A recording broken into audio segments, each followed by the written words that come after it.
산에 눈이 내립니다.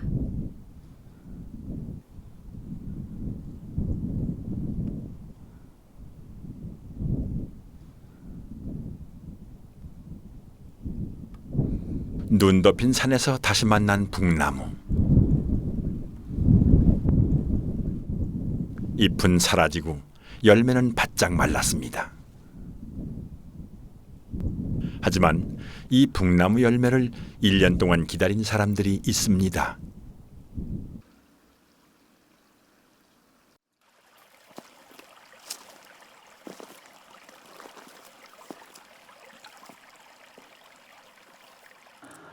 여기 이제 그 동쪽에도 바다가 300리가 되고 서쪽은 뭐 좀 더 멀죠.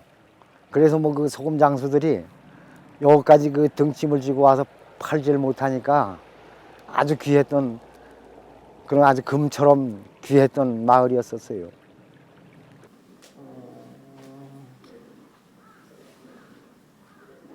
아이고, 맷들이 요거 따로 해서 콩탕 해 먹으면 맛있겠어요. 그지? 강원도 오지 마을에서 두부를 해먹는 일은 쉬운 게 아니었습니다. 간수를 구하기 어려웠기 때문입니다. 이때 간수 대신 사용한 것이 바로 북나무 열매. 산골 사람들이 북나무를 소금나무라고 불렀던 이유가 여기에 있습니다. 이게요, 입에다 넣으면 짭짤해요. 소금 역할을 해야지 짭짤해요. 짜니까 두부가 되는 거예요. 연어 열면 안 그런데 이건 입에다 넣으면 짜요. 짭짤해요.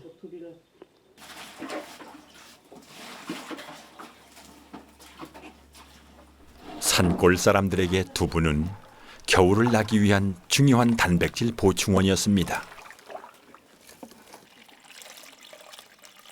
물론 지금은 찾아보기 힘든 풍경입니다. 하지만 소금 장수의 발길이 닿지 않던 그 시절, 산골 마을 사람들에게 북나무는 소금의 또 다른 이름이었습니다. 아주 최고요, 아주. 아유.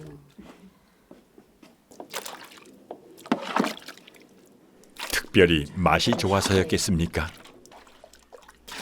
삶의 일부였던 북나무 열매. 그렇게 한평생을 함께 했기 때문이겠죠.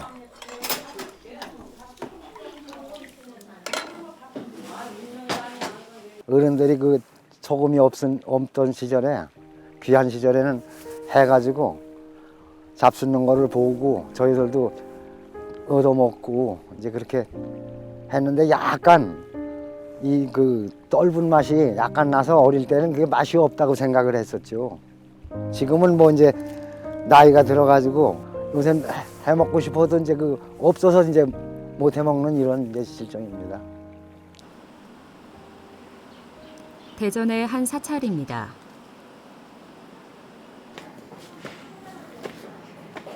도심 속의 사찰에서도 겨울 채비가 한창입니다.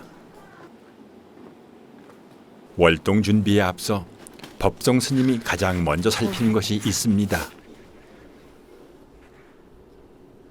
바로 소금입니다. 오신채를 쓰지 않는 사찰에서 소금은 기본 양념 이상의 의미를 갖습니다. 전 간장, 된장보다 소금을 더 중요하게 여겨요. 사실 음식하면서.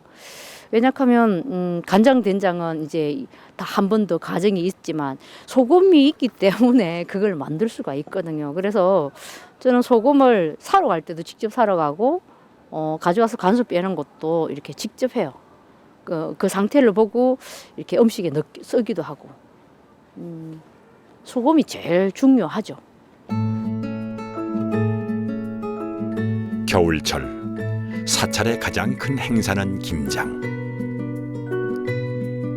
김장은 겨울 양식의 절반이다 보니 입동 전후에 담급니다. 김장을 할 때 가장 중요한 건 소금. 배추를 절이고 양념의 간을 맞추기 때문입니다. 하지만 사찰 김장에서 소금은 음식에 간을 맞추는 것으로 그치질 않습니다.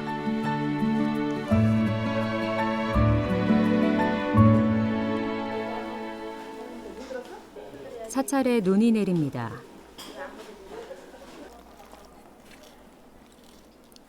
김치를 중심으로 하는 스님들의 겨울철 식단. 그 속에는 생명의 간을 맞추는 소금의 또 다른 의미가 담겨져 있습니다. 스님들은 야채 위주로 식단이 짜여져 있잖아요. 그러다 보니까 이 동물성에서 소금을 섭취할 수도 없고 또 야채만 먹으면 사실은 몸에 병이 되게 많이 와요. 이게 짠기가 좀 같이 있어야만 음식 먹는데 부작용이 없고 몸을 유지하는데도 괜찮거든요. 밖에 사람들은 짠 것을 버리라고 하는데 스님들은 장아찌나 김치나 이런 것들이 되게 발달할 수밖에 없는 거에 야채 위주의 식단이 있기 때문에 소금을 먹을 수밖에 없어요. 그래서 소금이 굉장히 중요하죠.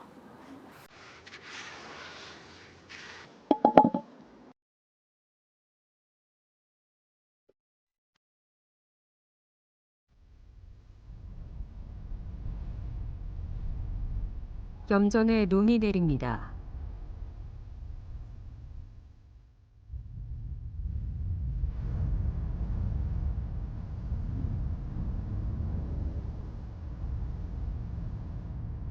염전을 지키는 강아지는 알고 있습니다. 겨울은 시련의 계절이라는 것을. 그래서 잔뜩 웅크려야 한다는 것을. 그 겨울이 깊어갑니다.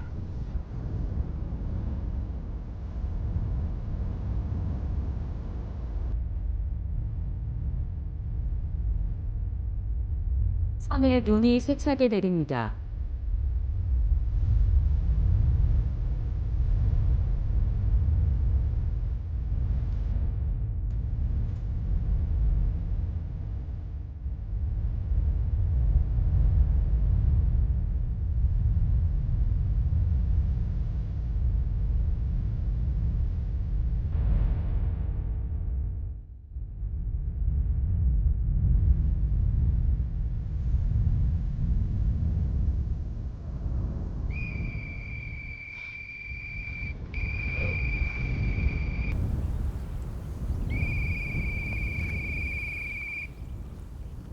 다시 찾은 염소 농장.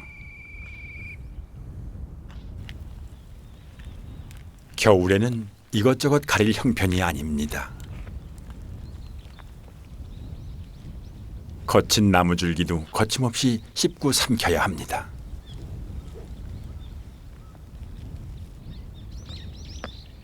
눈밭을 헤치고 있는 어린 염소에게도 예외는 아닙니다.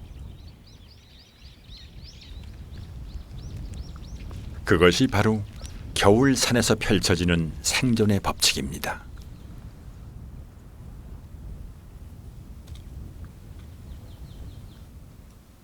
염소들이 소금기를 핥고 있습니다.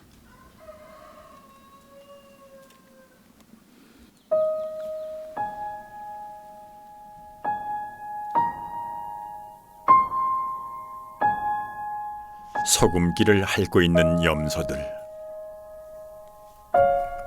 생존은 본능입니다. 누가 심어 놓았는지 알 수 없지만 생존을 위한 본능은 겨울 산에도 어김없이 작동하고 있습니다.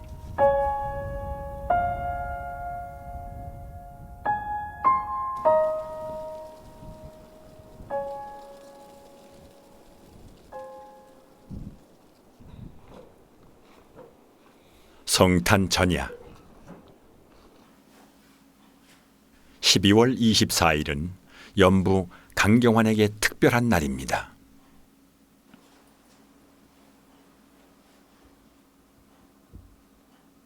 44년 전 오늘 그는 두 손을 잃었습니다.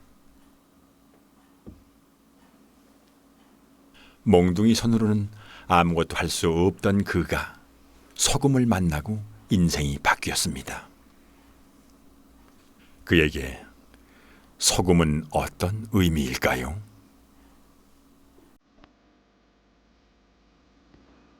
소금이 자기 몸을 어떻게 해요? 녹여가면서 사람들에게 기쁨을 주잖아. 어떻게 보면 소금도 불쌍한 거예요, 사실은. 소금도. 그 뜨거운 태양 아래에서 만들어지잖아요, 자기가. 소금으로 데다가 다시 또 사람들을 위해서 또 하나하나 녹여주는 거. 그거 보면은 소금이 녹지 않고 그냥 있으면 어떻게 되면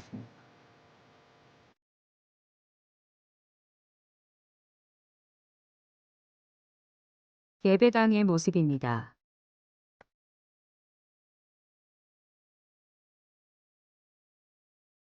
우리에겐 소금은 무엇입니까?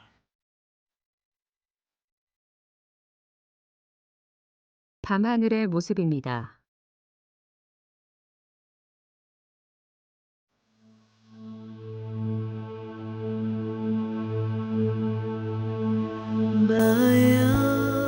수천 년간 바다가 인간에게 내주었던 길. 어김없이 다시 열린 그 길은 우리에게 말하고 있습니다. 소금은 미각을 위한 욕망의 첨가물이 아니라 생명의 간을 맞추기 위한 절제의 열쇠라고. 당연해서 잊고 지낸 그 생명의 이야기. 소금, 오래된 미래.